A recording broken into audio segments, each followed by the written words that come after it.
하나님의 말씀 마가복음 14장 22절에서 24절 말씀입니다.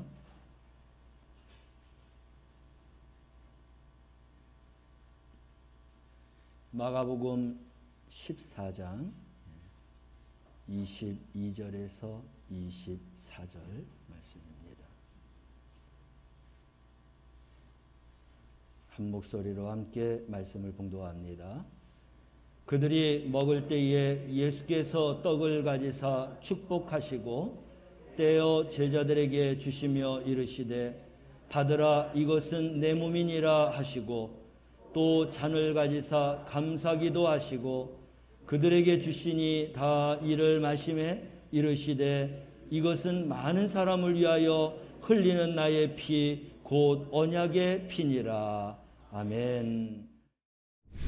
함께 인사합니다. 사랑합니다. 예, 축복합니다. 예, 우리 앞뒷분하고도 함께 인사합시다. 사랑합니다. 예, 축복합니다. 예, 오늘은 우리가 성찬을 했는데 성찬을 통해서 받는 은혜도 있지만 받은 은혜로 어떻게 살아가야 되느냐 하는 변화된 우리 삶의 모습을 생각해 보면서 함께 은혜를 나누도록 하겠습니다. 우리가 성찬을 자주 하게 되는데 이 성찬은 예수님의 명백한 명령입니다. 그 명령을 우리는 순종하는 것인데 이 명령에 순종하는 자가 얻는 유익이 있습니다. 그래서 성찬을 통해서 우리의 삶이 변화되고 삶이 변화를 받으면서 하나님으로부터 얻는 그 유익된 것을 우리가 알고 이제 성찬을 통해서 변화받은 성도의 삶을 살아가시기를 바랍니다. 베드로전서 1장 4절 말씀을 보면 성찬을 통해서 우리가 어떻게 살아가야 되느냐라고 하는 말씀이 나오고 있는데 우리 함께 볼까요? 함께 읽습니다. 그리스도께서 이미 육체의 고난을 받으셨으니 너희도 같은 마음으로 갑옷을 삼으라. 아멘. 성찬을 받을 때 주님께서 우리를 구원하시기 위해서 몸이 상하시고 그리고 온 피를 다 흘리시면서 십자가에서 죽으심으로 구원과 영원한 영생의 길을 열어주셨다고 했습니다. 이것을 믿으면서 우리가 성찬을 받게 되는데 이렇게 믿음의 성도들이 성찬을 받으면서 또 한 가지 생각해야 될 것은 뭐냐? 그리스도와 같은 마음으로 갑옷을 삼으라는 것입니다. 그런 믿음을 더욱더 굳건하게 세우라 하는 그러한 말씀인 것이죠. 그래서 육체의 고난을 받는 자는 죄를 씻음받고 그리고 구원과 영원한 영생의 길이 열렸기에 우리는 하나님의 그런 은혜와 축복 안에 살아가는 성도가 되는 것입니다. 그러므로 우리는 하나님의 뜻 가운데 살아가는 그런 성도가 되는 것이죠. 우리 주님께서 죽기까지 하나님의 뜻에 순종하고 복종하셨던 것처럼 우리 또한 그 길을 따라가는 것입니다.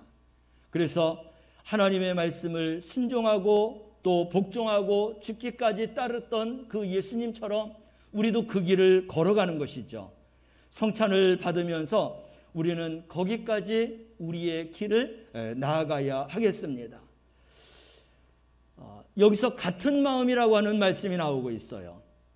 이 같은 마음이라는 것은 죄인을 구원하시기 위해서 고난 속에서 인내하시고 그리고 또 온유하셨고 죽기까지 복종하셨고 헌신하셨던 그 주님의 마음을 이야기하는 것입니다. 우리가 성찬을 받으면서 주님이 가셨던 그 길 어떻게 가셨느냐? 인내하면서 온유하면서 죽기까지 순종하고 복종하셨다라고 하는 것입니다. 바로 그런 같은 마음을 가지고 갑옷을 삼으라 했습니다. 우리 주님이 가셨던 그 믿음의 길, 마음으로 결심했던 그 길을 우리도 동일하게 이제 알았으니, 깨달았으니, 배웠으니, 우리가 그런 결단을 했으니 그런 이제 믿음을 갑옷으로 삼고 우리는 이 땅을 살아나가야 하는 것입니다. 이게 바로 그리스도와 같은 마음을 가지고 내 자신을 무장하는 거예요. 이 무장된 마음 속에는 우리가 날선 칼을 들고 휘두르는 게 아니라 온유하고 겸손한 마음, 하나님의 말씀에 순종하고 복종하는 마음, 그리고 기꺼이 하나님이 사랑하는 자들을 위해서 희생하고 헌신하고, 우리 주님은 죽기까지 십자가에서 당신의 생명을 내어 놓으셨습니다. 그 길을 우리가 같은 마음을 가지고 주님을 따라가는 거예요. 우리가 성찬식을 하면서 바로 이러한 마음들을 갖기를 원합니다. 사도 바울도 빌립보서 2장 5절에서 8절 말씀에서 우리에게 이런 마음을 가지라고 이야기하고 있어요. 함께 우리 읽어보겠습니다. 너희 안에 이 마음을 품으라. 곧 예수 그리스도의 마음이니 그는 근본 하나님의 본체시나 하나님과 동등됨을 취할 것으로 여기지 않고 자기를 비어 종의 형체를 가지사 사람들과 같이 되셨고 사람의 모양으로 나타나사 자기를 낮추시고 죽기까지 복종하셨으니 곧 십자가에서 죽으심이라. 우리에게 주님을 따라가야 될 마음과 자세와 길을 분명하게 가르쳐주고 있습니다. 주님이 이런 마음을 가지고 십자가의 길을 가셨다라는 거예요. 그래서 예수님은 근본 하나님이십니다. 하나님이심에도 불구하고 하나님과 동등됨을 취할 것으로 여기지 않았다고 했어요. 그리고 자기를 비워서 종의 형체를 가졌다. 가장 천하고 가장 낮은 자리로 내려오셨다라는 것입니다. 그래서 자기를 낮추며 죽기까지 하나님의 그 뜻을 복종하셨는데 그것이 바로 십자가에서 죽는 것이다. 이것이 우리 주님이 가신 길이고, 주님은 너희들의 택한 십자가를 지고 나를 따르라고 말씀을 하셨어요. 그 십자가는 주님이 지신 십자가나 우리가 져야 될 십자가나 동일한 것입니다. 목적이 같아요. 걸어야 될 길도 같아요. 모두가 다 십자가의 길인 것입니다. 이것이 바로 성찬을 행하고 또 성찬을 맞이하고 성찬을 통해서 우리가 가져야 될 믿음의 마음과 각오와 결단과 더 나아가서 생활의 변화가 되는 것이에요. 이런 변화까지 우리가 이르러야 한다는 것입니다. 우리 하나님은 이렇게 당신 앞에 온전히 순종만 하라고 하지 않았어요. 복종만 하라고 하지 않았습니다. 또 죽으라고만 하지 않았습니다. 그 뒤에 하나님의 언약된 축복이 있어요. 우리가 그런 길을 걸어가면서 주님 앞에 섰을 때에, 하나님 앞에 섰을 때에 하나님께서 약속된 그 축복의 말씀까지 알아야 고난을 겪으면서 죽음의 길을 가면서 그 길을 이길 수가 있는 것입니다. 여러분, 주님을 따르면서 많은 사람들이 순교를 했는데 이 순교는 믿음 있는 자만이 할 수 있는 거예요. 믿음이 없으면 절대로 마음으로만 먹는다고 해서 순교할 수 없는 것입니다. 순교는 즉 십자가에서 죽는 게 순교예요. 우리 주님은 십자가에서 죽으시면서 순교하셨어요. 순교한 우리 주님을 하나님께서는 높여주셨습니다. 주님을 높여주셨던 것처럼 또한 십자가에서 죽기까지 순종과 복종하는 자들에게 주님과 같은 그런 은혜와 축복을 우리에게도 동일하게 주시는 하나님이신 줄로 믿으시길 바랍니다. 사도 바울은 그것을 알았어요. 그래서 주님이 가셨던 그 길대로 내가 따라갈 것이며, 사랑하는 성도들이여, 또 성찬을 통해서 주님 앞에 믿음의 고백과 구원과 영생의 길을 열어주신 은혜를 알고 있는 성도들이여, 이제 성도들은 십자가에서 함께 우리가 죽어야 되는 것입니다. 이렇게 죽을 때 하나님께서 예수님에게 베풀어 주셨던 것을 우리에게도 동일하게 베풀어 주는 것을 알면서 그 길을 승리하라는 거예요. 그 길을 가라는 것입니다. 그 말씀이 빌립보서 2장 9절에서 11절 말씀입니다. 십자가의 길을 온전히 걷는 자들에게 하나님이 예수님에게 해주셨던 것처럼 또 우리에게도 동일하게 해주시는데, 어떻게 해주시느냐? 함께 읽어보겠습니다. 이러므로 하나님이 그를 지극히 높여 모든 이름 위에 뛰어난 이름을 주사 하늘에 있는 자들과 땅에 있는 자들과 땅 아래에 있는 자들로 모든 무릎을 예수의 이름에 꿇게 하시고 모든 입으로 예수 그리스도를 주라 시인하여 하나님 아버지께 영광을 돌리게 하셨느니라. 아멘. 죽음과 또 고난과 많은 핍박과 어려움이 있지만 그 길을 가는 자에게 주님을 살리셨던 것처럼 우리 또한 살려주신다는 거예요. 특별히 지금 하나님께서 그렇게 십자가에서 순교의 각오를 가지고 신앙생활했던 그들을 지극히 높여서 모든 이름 위에 뛰어난 이름으로 만들어주시겠다는 것입니다. 할렐루야. 이게 바로 하나님이 우리에게, 나에게 준비하신 은혜예요. 얼마만큼 높여주신다고 했어요? 하늘에 있는 이름, 땅에 있는 이름, 땅 아래에 있는 자들, 모든 자들이 다 예수의 이름 앞에 무릎을 꿇게 하겠다는 거예요. 다시 말해서 우리 믿음의 사람들 앞에 다 무릎을 꿇게 해주시겠다는 것입니다. 그리고 모든 이름으로 모든 입으로 예수 그리스도를 주라 시인하여 하나님 아버지 앞에 영광을 돌리게 하겠다. 믿음으로 순교의 삶을 살았던 자들에게 하나님께서 베풀어 주시는 은혜요 축복인 줄로 믿으시길 바랍니다. 이러한 소망과 희망이 있기에 우리는 주님이 가셨던 그 십자가의 길을 우리가 다 갈 수 있는 것입니다. 우리 사랑하는 성도들이 바로 이 성찬을 통해서 이러한 마음의 각오를 다짐하며 그 변화된 삶을 통하여서 나에게 택한 십자가를 지고 주님 앞에 끝까지 나아가기를 바랍니다. 주님께서 우리를 높여주시는 영광스러운 그러한 자리까지 나아갈 수 있는 성도들이 되시기를 주님의 이름으로 축원합니다.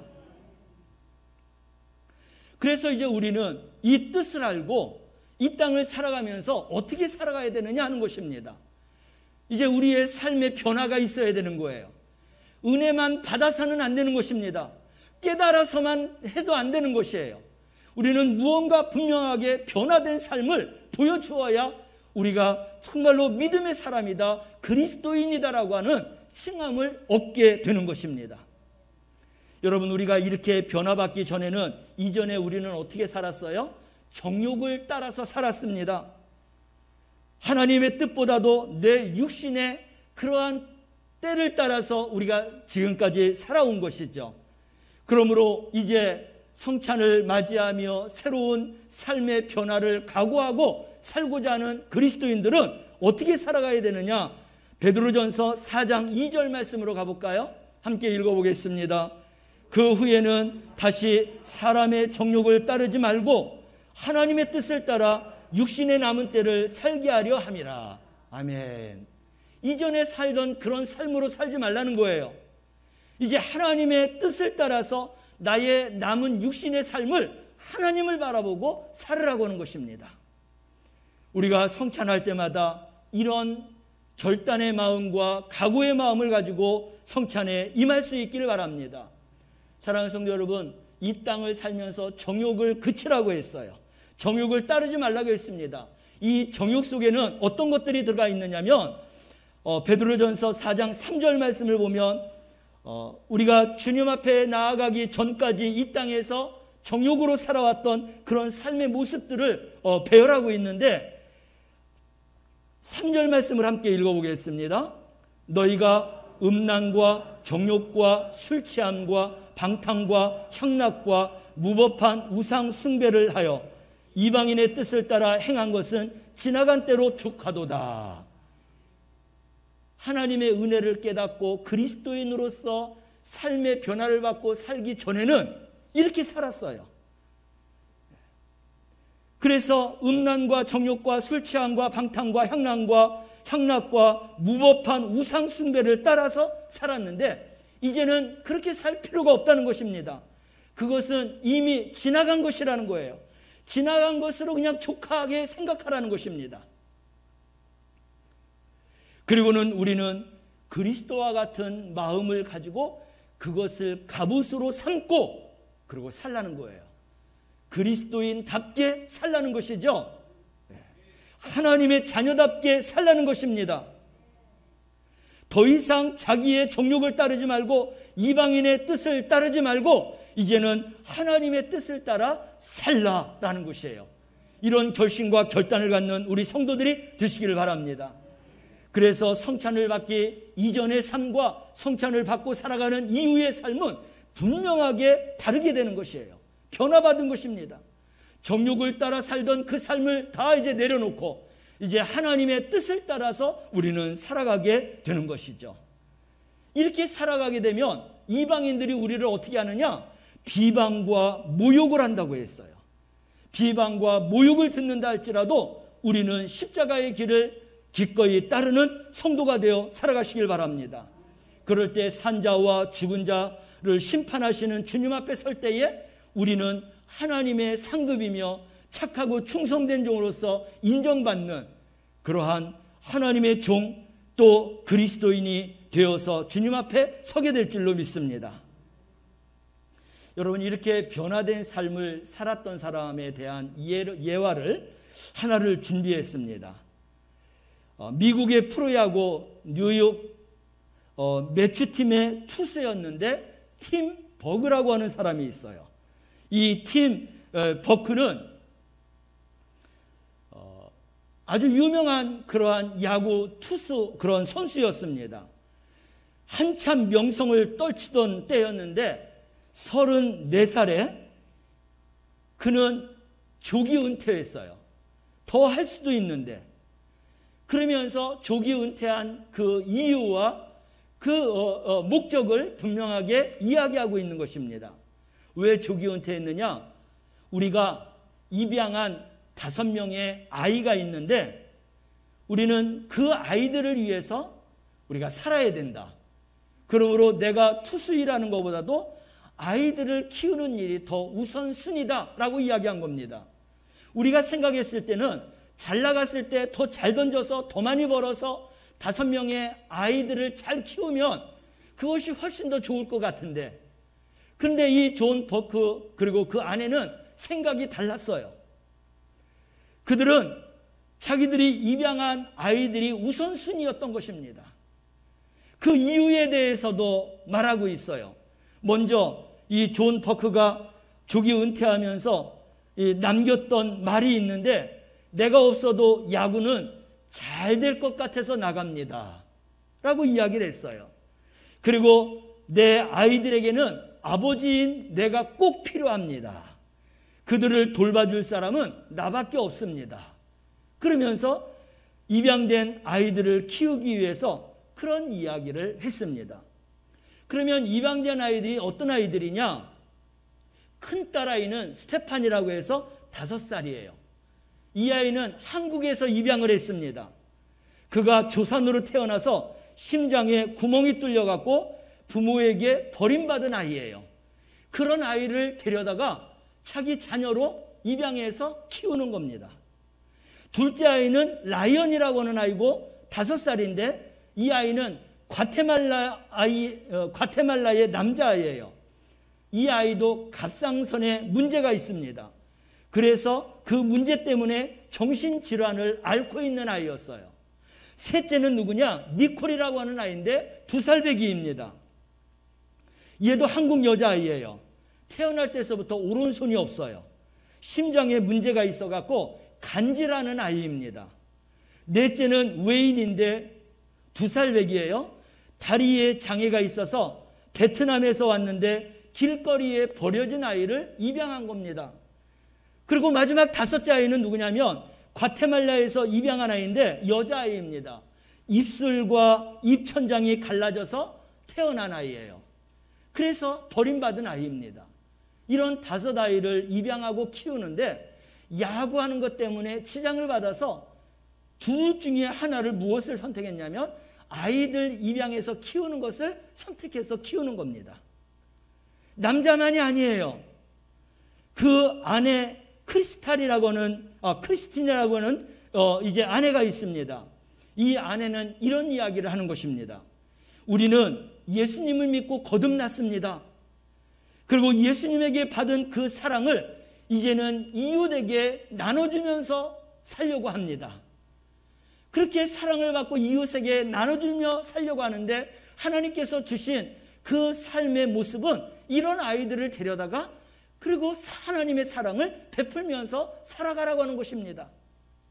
그래서 그들은 예수님의 사랑 때문에 예수님이 주신 성령의 감동을 받아서 가장 어렵고 힘들고 그들의 손길이 가지 않으면 죽을 수밖에 없는 이런 어려운 아이들을 데려다가 입양해서 키우게 되었다라는 것입니다. 얼마나 멋진 믿음과 신앙입니까? 우리는 내 마음속에 깨닫는 은혜, 감동이 되는 은혜로 그쳐요. 생활에 변화가 없습니다. 늘 TV를 보면서 마음으로 늘 안타까운 마음이 있어요. 여러분들도 다 볼 것입니다. 얼마나 어렵고 힘들고 물이 없고 식량이 없어서 죽어가는 애들이 얼마나 많아요. 그래서 한 달에 월로 이렇게 얼마를 보내달라고 하는 그런 광고를 봅니다. 그런 것을 보면서도 우리가 손을 뻗치지 못하는 그런 안타까운 마음들이 있어요. 우리가 꼭 어려운 자들을 돕지 않는다라고 하지 않지만 그러나 우리의 삶이 거기까지 변화받을 수 있는 그런 하나님의 사람, 참된 그리스도인이 되어야 할 줄로 믿습니다. 우리가 바꿔놓고 생각해 보면은 얼마나 우리가 도움의 손길이 필요합니까? 하나님은 그런 매스컴을 통해서도 우리에게 하나님의 사랑을 펼칠 수 있도록 우리에게 그렇게 말해주고 보게 하고 있습니다. 그래서 그의 아내 크리스토는 이렇게 이야기합니다. 이 불쌍한 아이들 우리로 인하여서 운명이 바뀌었습니다. 아무도 돌봐주지 않으면 이 아이들은 죽을 수밖에 없습니다.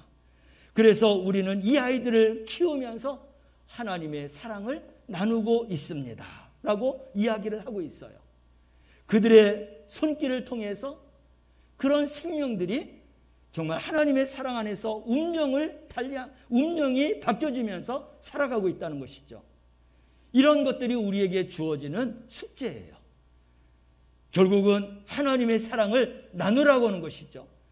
우리는 예수 그리스도 안에 그 사랑 안에 은혜 안에 살아가고 있지만 여전히 우리는 나의 정욕을 끊지 못하고 하나님의 사랑을 나누지 못하고 살아가고 있어요. 하나님의 뜻대로 살기를 소망하고 기도하고 그렇게 말하지만은 실천하는 데에는 너무나 부족한 게 많다는 것입니다. 사랑하는 성도 여러분, 우리는 이제 점점 하나님의 그 사랑을 이웃과 필요한 자들에게 우리가 지금 힘쓰고 있고 애쓰고 있고 그렇게 한 걸음 한 걸음 이제 나아가고 있습니다. 하나님께서 우리에게 베풀어 주신 은혜는 받은 은혜를 가지고 함께 하나님의 사랑을 나누기 위해서 우리에게 허락하신 것인 것을 믿으시기를 바랍니다. 그래서 우리가 조금 더 전략하고 조금 더 우리가 정말 조리 있게 생활하고 그래서 없어서가 아니라 없는 가운데에서도 하나님의 사랑을 나누면서 살아갈 수 있는 하나님의 사람들, 그리스도인 되어서 살아갈 수 있기를 바랍니다. 없으면 없는 대로, 있으면 있는 대로 나눌 수 있는 그 마음, 하나님의 그런 받은 사랑의 은혜의 마음을 함께 베풀 수 있는 우리 성도들이 되어 살아갈 수 있길 바랍니다. 이제 성찬을 하면서 하나님이 우리에게 베풀어 주신 그 사랑을 우리가 나누시기를 바랍니다.